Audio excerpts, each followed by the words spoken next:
Every year, for as long as I could remember, my family always took a road trip to see my Aunt Elsie and Uncle Chuck in New Orleans, Louisiana. Out of everywhere my family has ever taken a vacation to, New Orleans is my favorite. New Orleans is unlike any other place I've ever been to. It has amazing culture, a diverse population, great food, the Gulf of Mexico, and my favorite aunt and uncle.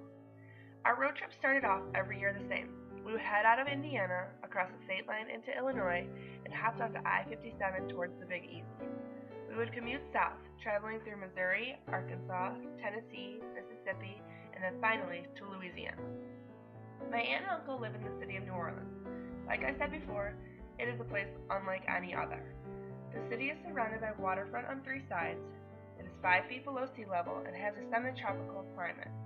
Average temperatures ranging from 51 to 81 degrees throughout the year, and it usually has 60 inches of precipitation annually. New Orleans has a fascinating history. It was founded by the French, then ruled by the Spanish, then back to the French, before it was finally sold to the U.S. in the Louisiana Purchase. It is a place where African Americans, Native Americans, and Europeans all have laid their roots and intermingled, forming the very different but fascinating culture New Orleans gives us today. In the past, it was a culture shock to most people visiting. It was French, had a distinguished, funny English-speaking Catholic community that dominated the slave and cotton industry, and where people had bizarre traditions such as Louisiana voodoo. The original people, the Creoles, and the new Americans populated the town, making it a very diverse melting pot of cultures. If you visit today, the diverse cultures are still interwoven throughout the city and make it a very exciting place to visit. The culture of New Orleans has always been a very exciting and vibrant one. A major tradition is Mardi Gras.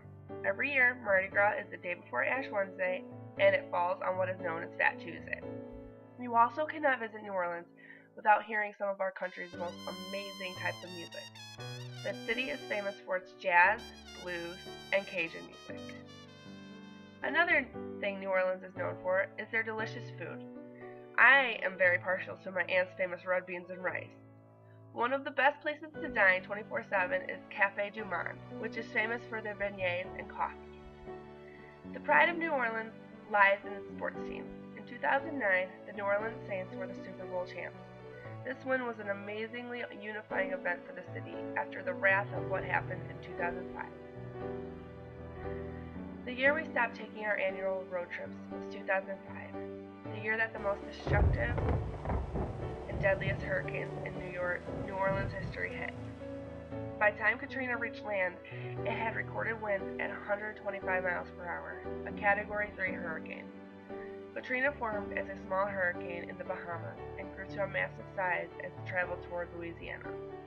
The mayor ordered the first ever mandatory evacuation, and many who didn't leave took refuge in the Superdome. There was a death count of over 1,800, and there was over $81 billion in damages. The most damage occurred from the major flooding due because of the failing levee system of surrounding lakes, primarily Lake Pontchartrain. 80% of the city was flooded. Parts of New Orleans were flooded 20 feet deep. The failing of the levees is considered one of the worst civil engineering disasters in U.S. history. Along with New Orleans being largely impacted, were also Mississippi and Alabama. This natural disaster really hit home for my family and I. We were scared for my aunt and uncle and everybody else that was affected by this tragic event. Although tragedy hit extremely hard, there was still a light at the end of the tunnel. The city began building itself up and encouraging its residents to come back. This event shook the city of New Orleans and the whole United States unlike anything else before. There are a lot of things that should not be forgotten about this event. The strength of the people directly affected, the empathy and compassion of those who helped and risked their own lives, and the thoughtfulness of the world who prayed and donated. Now that it is 2012, we have been back to visit 3 times. Although the city is mostly just mere memories of what used to be, there is still much to be thankful for, and plenty of room to grow, to become just as, or if not, more amazing as before.